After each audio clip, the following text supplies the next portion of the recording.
Hey, what is going on, guys? XpertFusion here, and welcome to the next episode in our Call of Duty Retrospective Review series. So today we are on Call of Duty World War II, one of the most controversial COD games. I mean, the next few games going forward, I would say, are the three most controversial COD games. And what I mean by that is they were the most divisive.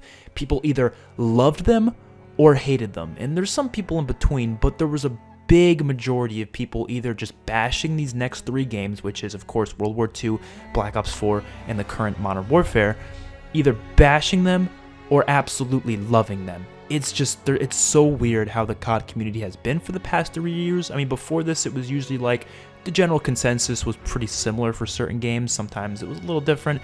But these games going forward, it's weird, and I honestly think this is going to keep going on for every COD going forward.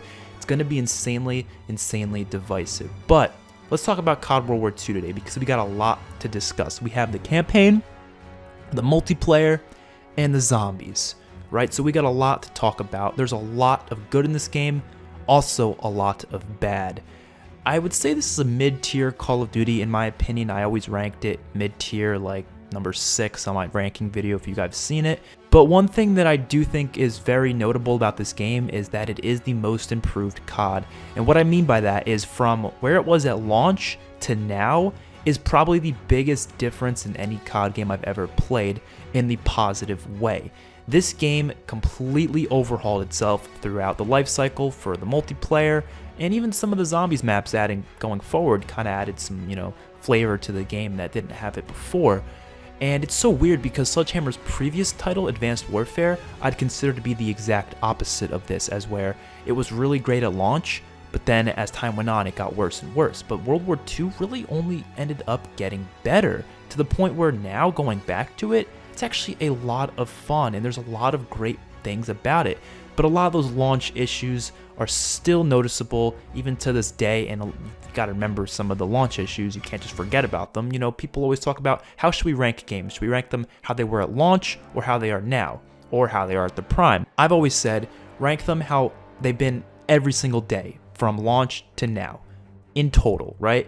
You don't forget about how it was at launch, but you also don't forget about how it is now. You take them both into account. You take everything into account, and that's, I think, the best way to rank games, because we shouldn't forget about the shortcomings they had, but we also shouldn't forget about the way they fixed them over time. So let's talk about COD World War II. We'll rank it, rate the different game modes, starting off with the campaign. Duty first. So let's talk about COD World War II's campaign, which I think was definitely a very interesting one. I was really excited to play it because we haven't had a World War II COD since, World at War, so we were very looking forward to this. I mean, majority of the community was, and I think what was really attractive to most people is how it was going to be historically accurate. At least it's how they presented it. And although it was, for the most part, there were some things that kind of went over the top and made it not feel like it was actually historically accurate, and rather it was more fantastical, like a Michael Bay movie. But I've said plenty of times, it's a video game. I don't care if it's a little fantastical. Just pretend it's a movie, and we wouldn't be complaining if it was a movie, right? I'm not trying to immerse myself into World War II every 2 seconds I'm playing this game, but I do think it's slightly a negative is that they marketed it that way, and it didn't really end up delivering the same sort of experience that I wanted. But there's still a lot of great things to this campaign, starting off with the emotion and the characters. Great characters. I mean, you compare it to something like Call of Duty Ghosts, which had these really generic, just characters that I did not feel anything towards because they didn't spend time with them. You didn't have cutscenes where they were, giving them personality. They just felt like normal soldiers that maybe had an interesting, voice to them or whatever. Maybe the voice actor had an interesting tone of his voice that made him more entertaining to play with, but at the core of it, the character had no personality. This game, though, had some great characters. You had Zussman, you had Daniels, who you were playing as, of course, and you felt connected to him. It felt like you were him at some points, and that's what a good first-person shooter story should be able to do. Then, of course, you had Turner, and you had Pearson, all great characters that had depth to them, which I think is really important. Just the brotherhood of these soldiers was really well developed as well. They were very humanized with a lot of great dialogue, especially that first scene to start the damn game. You get flushed. Don't freak. ILO had enough fighting him for 2 men, Ma said never shake hands with a Jew. That's not what she said last night. and enough bigotry for 6. Man, who needs a stupid pendant anyway? Apparently you did. Yeah. I'm gonna get me something better. Stuff like that just really helps out the characters in allowing us to care, so when they die, it is heartbreaking. But I feel like the game didn't take advantage of that, and instead only one character died, which was of course Turner. We didn't see any other characters die from our crew, at least any main ones. That was kind of disappointing to me. I know, we're not going to see a sequel to this, so why not see them, at least a couple more of them dying? And I know we got a happy ending, but World War II, it didn't feel real to me because it didn't really show the true horrors of World War II by allowing all these people to survive and being like, oh, we survived, happy times. I would much rather have seen something a bit darker. That's just what I'm more into when it comes to these type of video games and for movies and shows. I just like the darker things, and I feel like there wasn't enough of that in this game. But the characters themselves really did push up the game itself. The gameplay was really fun as well. I really liked how every character in the game had their own special sort of ability, and they can give you health or ammo or new grenades or whatever it may be. Pearson could call out enemies and stuff like that. It adds into some of the fun, and it gives each of the characters their own personality and their own unique features to them that kind of make them useful in their own way. Some missions you might not have the person who gives you health packs. Some mission you might not have the person who gives you more ammo, so you have to rely more on, picking up weapons from the ground. I love that. A lot of the negatives of this game, honestly, come from first of all, the AI is really stupid. I don't, that's not a big thing, but whenever you're playing the stealth missions, the AI is so incredibly stupid that it's almost it's just weird playing stealth missions in this game. There's a lot of stealth missions in this campaign. Some of the textures and animations are really low quality or low frame rates. You see this a lot when you're just playing, and then one of those mini cutscenes plays. It's not really an actual cutscene, because the actual cutscenes look beautiful, but when you're getting one of those in-game, in-rendered cutscenes, it's really laggy, really low frame rated. And it's not just me. I've seen it happening with other people's Let's Plays. It's very low polished campaign when it comes to a lot of stuff. Sometimes the textures just won't look very good. Sometimes the voice is off the animations of the mouth moving themselves. Again, not in the cutscenes, this is only in the in-game rendered times. Pearson will be talking, telling you to follow him or whatever, and his mouth won't be moving at all. And that kind of just takes away from the story and the gameplay a little bit, because you're just looking at it dude, what?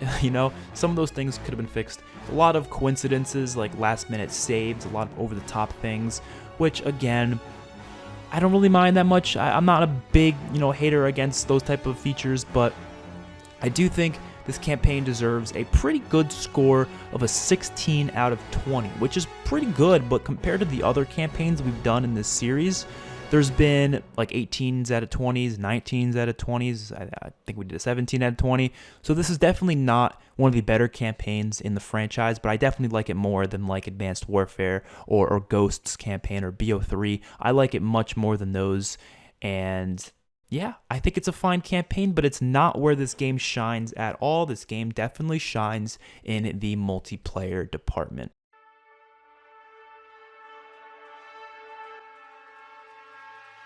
And so now we're into the best part about Call of Duty World War II by far, and that is the multiplayer mode. I absolutely love the multiplayer in this game. I really, really do. I didn't that much at launch, but once that April update hit, once that overhaul hit, man, was it so much better. That's why I'm titling this the most improved COD game, because it just simply was. I played this game so much during Black Ops 4's life cycle. Even though I loved playing BO4, I still went back to this a lot because I feel like I missed out on a lot of it because I just didn't give it much of a chance because of a lot of the launch features, and I didn't even want to give it much of a chance when that April update hit. Now, I'm not saying it was absolutely god-awful before that April update, but it definitely had way more issues. Very, very improved though. The gameplay is very, very smooth. This is one of the best feeling COD games out there. It really does feel responsive. You're not getting those ridiculous deaths where you're like, what in the shit? Everything feels good. The weapons feel pretty good. I'm not a big fan of how the weapons sound though. I'm really, really hate the sound design in this game. I feel like Sledgehammer has just never been good with sound design. It wasn't very good in Advanced Warfare. It's not very good here. Treyarch and Infinity Ward's games always have better gun sounds and better overall sound design. There's a lot of rough issues with that in this game, but I do think one of my favorite parts of this game was how it innovated with the DLC events and just the insane amount of game modes being added. I mean, before this, we didn't have actual DLC events. They were just like, okay, the DLCs come out, every now and then we'll add a new game mode. But this game started this thing where they would be adding a brand new game mode like every other week, and they had these crazy events. And I do think that was in response to Fortnite's success, seeing how Fortnite was really successful with all these different seasons and all these different like game modes just releasing like weekly. World War II started doing that, and they added some really damn cool stuff. You had the Zombies DLC event where they had zombies in multiplayer. You had the Resistance event. You had a couple other themed events that were kind of themed around certain eras or whatever. They had the Halloween one. They had a St. Patrick's Day one. All really, really fun that kind of allowed you to get in some new spirit during this game, I guess. And it added a lot of replayability to the mode because you'd be waiting for this new DLC event that you can grind out and get all these cool new gear pieces and stuff like that. Headquarters was an awesome innovation. Such a cool thing that's never returned again. I think people give it a lot of flack because at launch it was really broken, but now it's not bad at all. You can hop in there, open your supply drops in front of your friends. You can go to the firing range. You can do the 1v1 pit. A lot of it, yeah, they could have done more with, I'm sure, but for what it was, I think it was really awesome, and I really would like to see it return in a future game.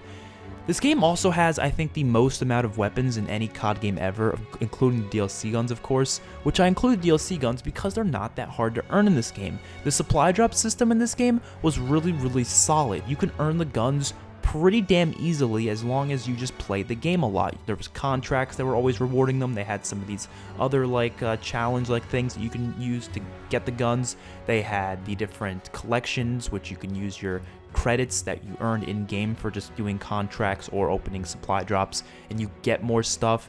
You're guaranteed to earn these weapons eventually because as long as you keep playing, you're going to keep earning these coins and these credits, and you're going to eventually get the weapons you want.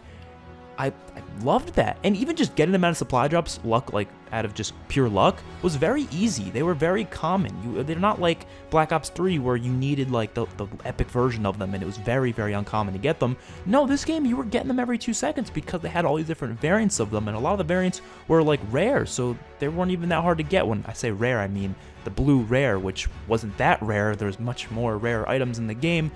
So I had a lot of DLC guns in this game, and I didn't even play it that much. I believe I have just about almost every one of them, other than maybe a few snipers or shotguns or maybe one of the LMGs, but I have majority of them, and it really allows me to go back and just have fun because there's so many different weapons to play with. But the only negative with that is, of course, it's the World War II era, therefore a lot of the weapons are not very unique. A lot of them are very similar to one another. There's some guns that feel just like another gun in the game, and they don't feel unique, but it's better than not having that many guns at all, so I'm completely fine with it, in my honest opinion. They had a really cool camos and weapon kits in this game as well. Some of those weapon kits were just goddamn awesome, which again you can get from just grinding out the game or getting lucky out of supply drops. It's a fair system. I never had to spend a dime on this game, and I got a decent amount. Shipment, oh my god, this version of Shipment is the greatest version of Shipment we've ever had. They even have a Shipment 24/7 playlist. I literally just sat on that playlist for hours on end at some points. I would only play that playlist at certain points. And some of the other maps in the game honestly weren't even that bad. A lot of people hated the maps in this game because they were 3-laned linear, they were all the same, but honestly that gameplay just fit the best. It made the maps feel competitive. Competitive in World War II was really, really good. Ask any esports player. They do say that this was one of the best for competitive Call of Duty because of how the maps were very linear and very well designed. It made for some really fun matches, and I actually kind of cared about winning. And they had score streaks in this game, not the stupid ass kill streaks that they decided to bring back in Modern Warfare. So I was actually playing the objective, but they even had a perk that allowed you to turn it into kill streaks if you wanted it that way, so you can have it that classic Call of Duty kill streak sort of a design. And it even made the kill streaks even better. And the kill streaks in this game were kind of shitty, so that's definitely a negative. A lot of them are trash, but when you used this Blitzkrieg perk, it made a lot of the streaks better. The ball gunner turret, especially on Shipment, if you have Blitzkrieg, oh my god, you're getting at least 40 plus kills with that thing. No doubt about it. A lot of fun to get score streaks in this game, and they're honestly not that hard to even earn, to be honest, but that's besides the point. Let's get into some negatives now, because I have said a lot of positives, just a few negatives, because this game does have some negatives bringing it down. Skill-based matchmaking was a thing in this game, and it was proven by a bunch of YouTubers, and like I said, I hate skill-based matchmaking. It shouldn't be in COD, but honestly, I didn't think it was that heavy in this game. I'm not too sure exactly how heavy it was, but personally, I didn't really feel it, but I'm just looking at the facts, right? The facts say it's in there, and if it's that heavy in there, it's going to be a problem. Divisions, I did not like that system. The creative class system as a whole, I was very against, because there was no creativity behind it. It was like, okay, you choose a division and you get the division perks, and that's it. You couldn't really make much variety in your classes, because they forced you to have a lethal, they forced you to have a tactical, they forced you to have a secondary and a primary, and you could only get like more attachments if you use certain perks or certain divisions. It was interesting. It was better after the overhaul. Before, it was goddamn awful, but after the overhaul, it was a little bit better, but it was still a system that I wasn't a fan of. Much rather have pick 10 or pick 13. Much rather have that. The UI was goddamn trash, and what I mean by that is the menu screens. The menu screens when you're just chilling, terrible. It was so laggy. Even now, even today, it's still really bad. Even after the overhaul, you're lagging when you're going between modes. Just to get into multiplayer itself takes a good 5 minutes. This is probably one of the slowest loading up Call of Duty games of all time, which honestly just demotivates me to even want to play at some points, because I'm like, it's probably gonna take me like 10 minutes just to get in a damn match. The screens just going to look at your different character customization, it's like it loads. The load times are just so damn long. It's so frustrating. I really wish that wasn't the case. And of course, all these problems were amplified before the launch of this game, which definitely holds it back a little bit. But everything else was great. You had the contracts, you had so many different things to work towards in this game. I definitely think the Platinum Mastery camo was a little underwhelming, but that's not a big deal. I guess they wanted to keep the, base camos a little bit more realistic. They didn't want some dark matter-esque camo. But then, of course, after launch, they added a bunch of crazy camos in anyways, so I feel like they could have just given us crazy camos. It wouldn't have been that big of a deal. I love the multiplayer in this game, though. I do think it's one of the best ones in the franchise. Like I said, a lot of the things holding back this game are the campaign and the zombies, but the multiplayer deserves a solid 34 out of 40 score, which is pretty damn good. That's not the highest we've ever gotten for a multiplayer, not even close. We've gotten much higher ones, but it's definitely pretty high up there. And I think, the reasons I just stated here are pretty damn good reasons for why it was such an enjoyable multiplayer experience. So let's get into the part of this game that I really don't like.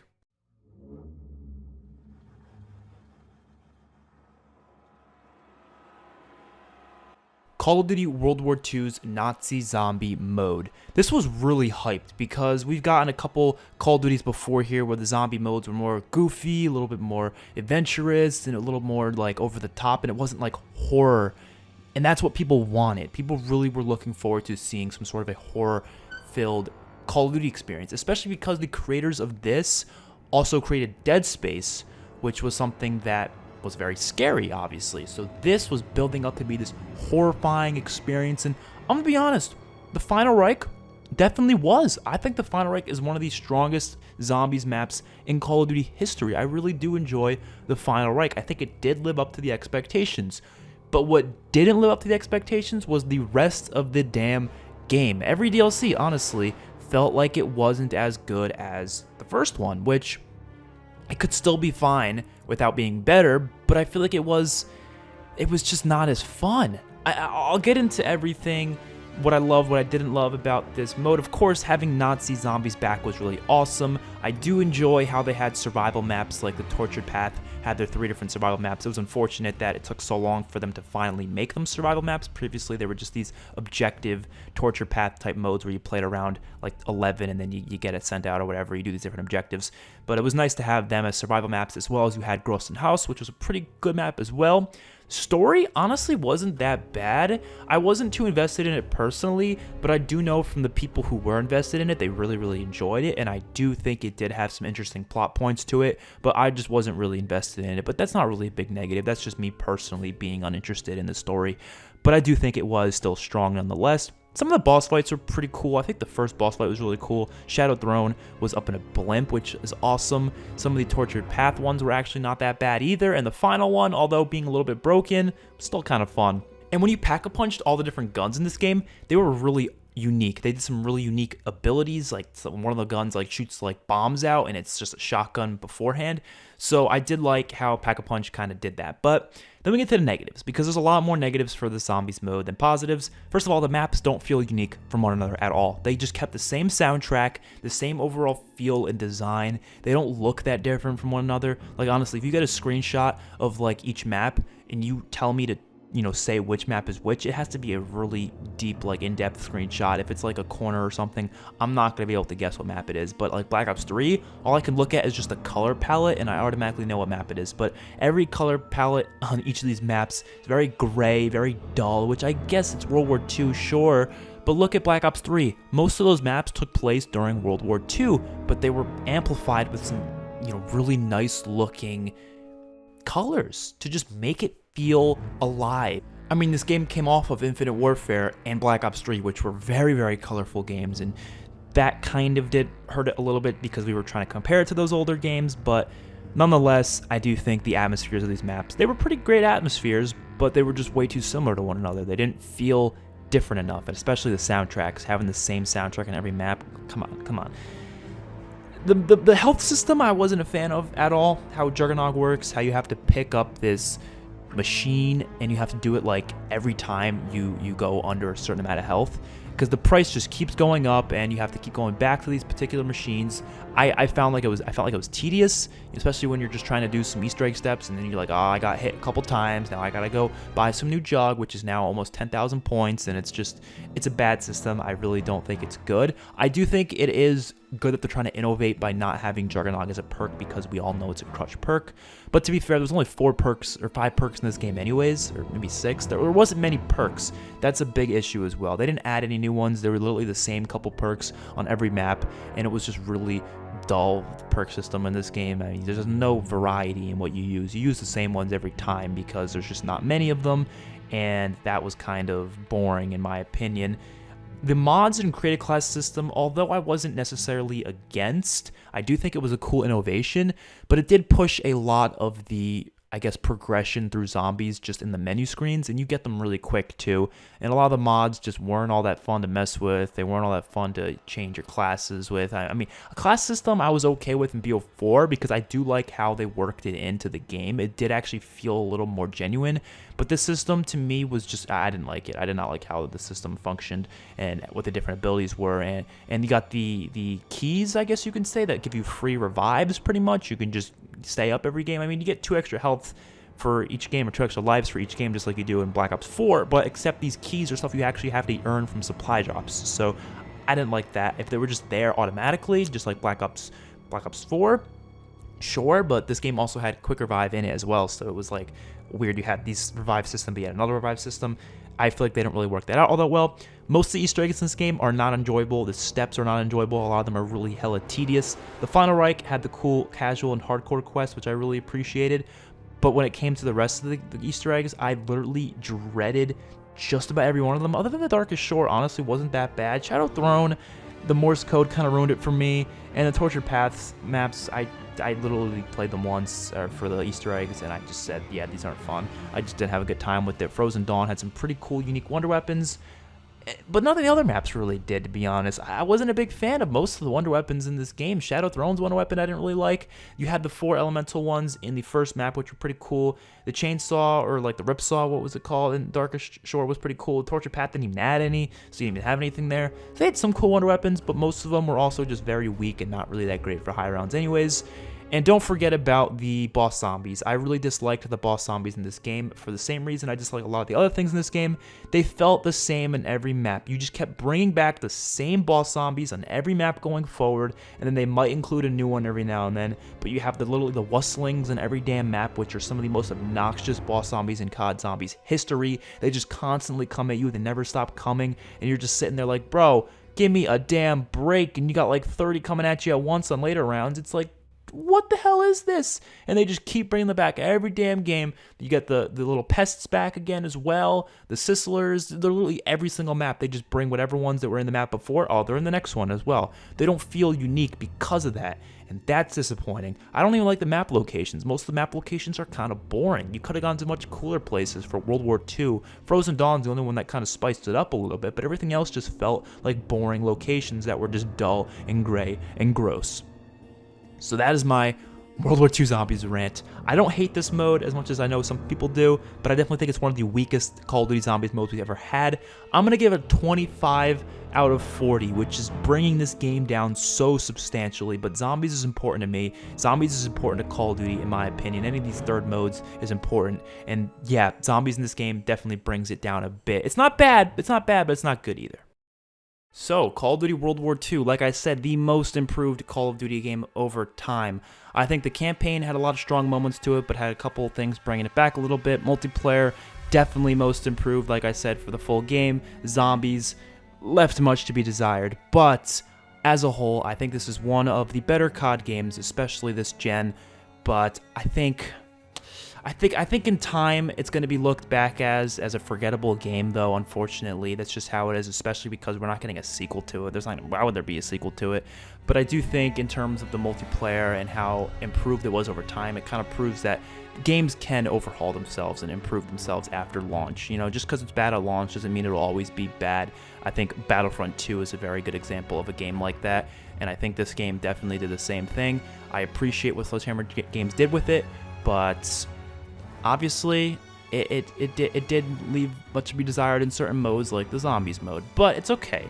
This game, the final verdict is a 75 out of 100, which is, of course, a 75%, which isn't really a bad score at all. If you compare it to all the other games we've had, it's actually in 6th place out of, well, every game that you include, which is obviously the 6th place. That's where I put it on my ranking list. We do have a couple or two more Call of Duties to go over. We have Black Ops 4 and Modern Warfare. Those are going to be some really interesting discussions because I'm going to be defending BO4 a lot because you guys know I actually really do enjoy BO4, and I guarantee you the Black Ops 4 video we do for this might be like an hour long because I'm going to be ranting on for all the modes, mainly Zombies and multiplayer. There's a lot I have to say about that game, a lot that's my opinions have changed over time with that game as well. I'm kind of gaining a new perspective on it. Like, I didn't love it at launch, but like now, for some reason, BO4 is just moving up and up and up. It's like closer to the top 5 for me, and that's going to be really fun. When then Modern Warfare will be the same deal, but opposite. I'm going to be kind of bashing the game a lot because of certain reasons. So hopefully you guys enjoyed the video. Let me know what you think in the comment section below, and I'll see you all in my next one. Peace out.